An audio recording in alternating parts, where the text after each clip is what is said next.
मेरी रानी, न मेरी बात कही होगी किसी ने ज़बानी। सोचा कि आप जाने मैं क्या हूँ, देखो सुनो अब मेरी कहानी।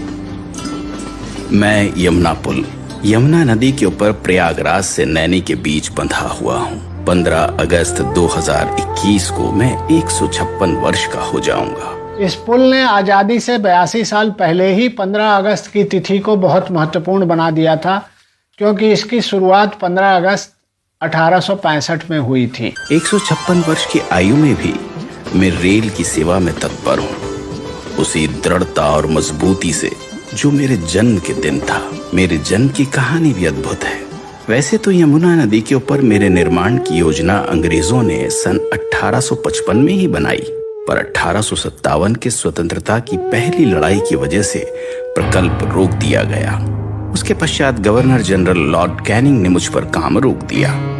वे सुरक्षा हेतु रेल को किले से या उसके आसपास से ले जाना चाहते, ताकि किले की बंदूकें उनकी रक्षा कर सकें। पर 1859 तक तकनीकी कारणों से ये विचार छोड़ दिया गया और मेरा निर्माण शुरू कर दिया गया। मेरे निर्माण के समय की भी एक रोचक कहानी है। ये जब पुल बन रहा था तो बार बार ये गिर जाता रहा। तब इसके बाद जो है ये इंजीनियर जो है इसे जूता मॉडल बनाया पानी के बहाव के लिए, कि ये फिर बनने के बाद पानी सीधे जाने लगा। इस एक पिलर को बनाने में लगभग 20 महीने लग गए। आज भी ये अद्वितीय पिलर मुझे थामे हुए खड़ा है। मेरे निर्माण के कई वर्ष पश्चात रेल पटरियों के नीचे बैलगाड़ी और अन्य वाहन के लिए रोड भी बनाया गया, जो आज भी वाहनों के यातायात के लिए इस्तेमाल किया जाता है।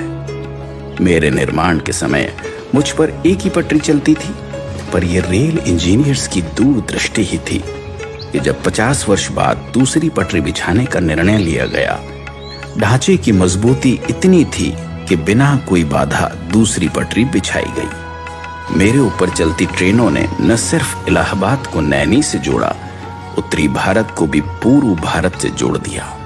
अंग्रेजों ने रेल पटरियां बिछाई थी भारत को कंट्रोल करने के लिए, भारत को बेड़ियों में बांधने के लिए। ये सब इस ब्रिज पर भी दिखाई देता है, क्योंकि यहाँ पर प्रहरियों की व्यवस्था थी, यहाँ पर गेट बनाए गए थे और सब कुछ हमेशा वॉच किया जाता था।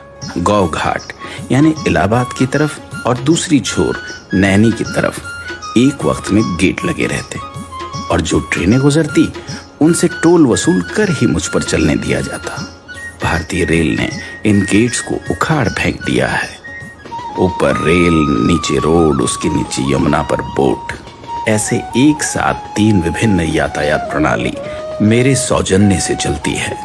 आज भी हर 4-5 मिनट के अंतर पर मेरे ऊपर बिछी हुई दोनों पटरियों पर तेज गति से ट्रेनें चल रही हैं। मुझ पर से गुजरने वाली मालगाड़ियां भारत की अर्थव्यवस्था को बहुत बड़ा योगदान देती हैं, और यात्री ले जाने वाली ट्रेनें इस देश की जनता, सभ्यता और संस्कृति को जोड़ती है।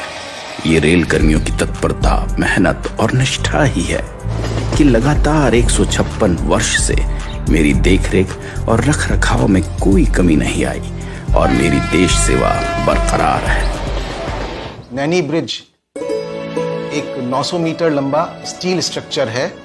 इस नैनी ब्रिज का रखरखाव अंडर वाटर सर्वे और अल्ट्रासाउंड जैसी तकनीकों से किया जाता है। इसमें सेंसर्स लगे हैं जो जल स्तर को मॉनिटर करते हैं और बाढ़ जैसे खतरों से सचेत करते हैं।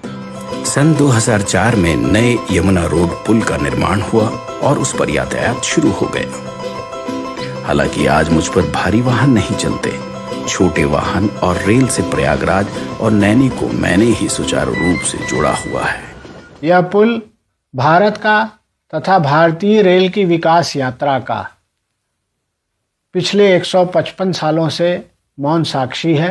अंत में जयशंकर प्रसाद जी की 2 पंक्तियां मुझे याद आती है कि इस पथ का उद्देश्य नहीं है श्रांत भवन में टिक जाना, किंतु पहुंचना उस सीमा तक जिसके आगे राह नहीं। इसके साथ ही मैं विदा लेता हूं इस वचन के साथ कि देश की सेवा में मैं हमेशा हमेशा के लिए समर्पित हूं। जय हिंद। इस पे जो डॉक्यूमेंट्री बनाने का हम लोगों ने निर्णय लिया वो इसलिए लिया, इस इंजीनियरिंग मार्बल के बारे में जानने से ना सिर्फ रेलवे के जो गौरवशाली इतिहास है उससे लोग रूबरू हो पाएंगे, बल्कि ये भी समझ पाएंगे कि इस पुल का प्रयागराज शहर और इस पूरे एरिया को एक डेवलपमेंट में, चाहे वो फ्रीडम फाइट हो उसमें जो एक मुकाम दिलाया है, उसमें इस पुल का भी कितना योगदान रहा है।